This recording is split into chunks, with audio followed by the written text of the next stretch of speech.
Hey all, welcome back to our channel AD Medical Coding Job Updates. So ఈ రోజు video ఏంటంటే medical కోడింగ్లో మనకి designations ఎలా ఉంటాయి అండ్ అసలు మెడికల్ కోడింగ్లో ఎన్ని డిపార్ట్మెంట్స్ ఉంటాయి అండ్ హైయెస్ట్ పేయింగ్ డిపార్ట్మెంట్ ఏంటి అనేది క్లారిటీగా తెలుసుకుందాం.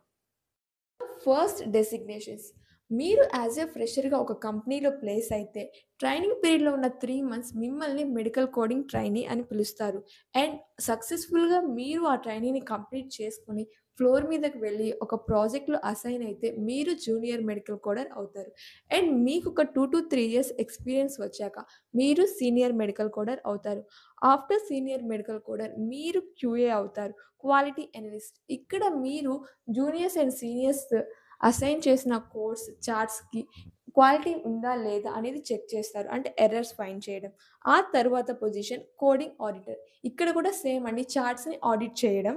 ఆ తర్వాత టీమ్ లీడ్ అండ్ నెక్స్ట్ వచ్చేసి అసిస్టెంట్ మేనేజర్. ఆ తర్వాత మేనేజర్ అండ్ లాస్ట్‌గా డైరెక్టర్. ఇవండి మనకి మెడికల్ కోడింగ్‌లో ఉన్న డెసిగ్నేషన్స్.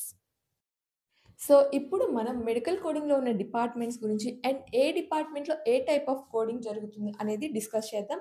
ఫస్ట్ డిపార్ట్‌మెంట్ వచ్చేసి హెచ్‌సిసి అండి. ఇది హైరార్కికల్ కండిషన్ కేటగిరీ.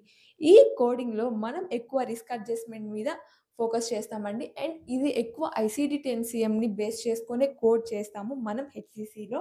అండ్ ఈ కోడ్స్ అనేది మనకి ఇన్స్యూరెన్స్ ఎంత పే చేయాలి, ఆ పేషెంట్ యొక్క హెల్త్ కండిషన్‌ని బేస్ అయ్యి అనేదే ఉంటుందండి ఈ కోడింగ్‌లో మనకి.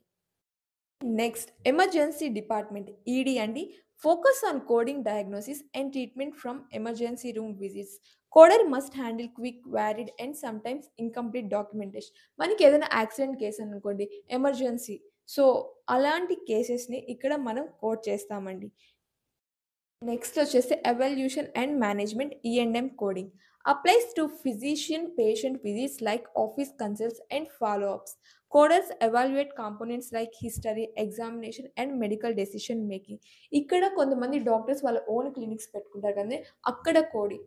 దానికి సంబంధించిన కోడింగ్ మనం ఈఎండ్ఎంలో చూస్తాము. Now, radiology coding involves coding imaging services like X-rays, CT scans, MRIs, and ultrasounds. Accuracy is acute due to complex documentation and technical terminology. మనకి జరిగిన ఏదన్నా ఎక్స్‌రేస్ కానీ, సీటీ స్కాన్స్ కానీ, ఎంఆర్ఐస్ కానీ ఈ రేడియాలజీ డిపార్ట్‌మెంట్‌లో మనం కోడ్ చేస్తామండి. ఇది సీపీటీ కోడింగ్ అండి. Now, anesthesia coding covers anesthesia service related to surgeries and procedures. Coders must understood time units, modifiers and anesthesia level. మనకి ఒక హాస్పిటల్‌లో మనం ఎప్పుడైనా ఆపరేషన్‌కి వెళ్తే, మనకి అక్కడ డైరెక్ట్‌గా ఆపరేషన్ చేయరు. అనస్థీషియా ఇచ్చే చేస్తారు కదా! ఆ అనస్థీషియా కోడ్స్ అనేది ఈ అనస్థీషియా కోడర్స్ చేస్తారు. ఇక్కడ మనకి టైమ్ యూనిట్స్ అంటే 15 minutes is equal to 1 time. మనం సీపీటీలో చూసాం కదా! Anaesthesia modifiers. సో, అక్కడ ఆ మోడిఫైయర్స్‌ని బేస్ చేసుకొని మనకి ఈ అనస్థీషియా కోడ్స్ అనేవి లీడ్ చేస్తారండి. Now, pathology and laboratory coding covers coding for diagnostic tests such as blood works and biopsies. Coders need knowledge of lab panels and test grouping. So, మనకి సీపీటీలో pathology chapter ఉంది కదండీ! ఆ chapter నుంచి ఈ coding అయితే జరుగుతుంది ఈ డిపార్ట్‌మెంట్‌కి. Now, oncology coding deals with cancer related treatment like chemotherapy and radiation therapy. Coders must be priced with staging and type specific codes. మనకి నియోప్లాజం ఇండెక్స్ ఉంది కదండీ ఐసీడీలో.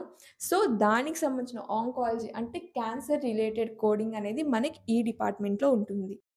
Inpatient coding involves coding for patients admitted to hospitals for longer duration, requires use of ICD-10-CM and ICD-10-PCS codes based on detailed physician documentation.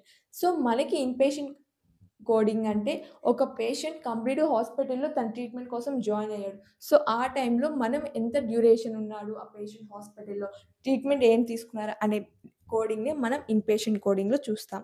వెళ్లి ఆ రోజు treatment తీసుకొని ఇంకా ఆ రోజే ఇంటికి రావడం. సో, ఇలాంటి టైప్ ఆఫ్ కోడింగ్‌ని మనం ఔట్ పేషెంట్ కోడింగ్ డిపార్ట్‌మెంట్ అంటాము. Home health coding. Home health coding ఏంటంటే మన ఫిజిషియన్స్ లేదా ప్రొవైడర్స్ వాళ్ళ పేషెంట్ వాళ్ళ ఇంటికెళ్ళి సర్వీస్ అనేది ప్రొవైడ్ చేస్తే, ఆ సర్వీస్‌ని మనం హోమ్ హెల్త్ కోడింగ్‌లో అనేది కోడ్ చేస్తామండి. Denial coding. మనకి ఇప్పుడు మనం కంప్లీట్‌గా కోడ్ చేసి నెక్స్ట్ ఇన్స్యూరెన్స్ వాళ్ళకి ఫాలో అప్ చేసామండి బిల్లింగ్ కోసం. అక్కడ ఏమన్నా ఇష్యూ వస్తే మళ్ళీ బ్యాక్ వస్తుంది మనకి. పేషెంట్ యొక్క డీటెయిల్స్. సో, మళ్ళీ దాన్ని కరెక్ట్ చేసి పంపించడమే ఈ డినైల్ కోడింగ్ అండి. Surgery coding focuses on coding procedures done in the operating room using CPT and ICD-10 PCS.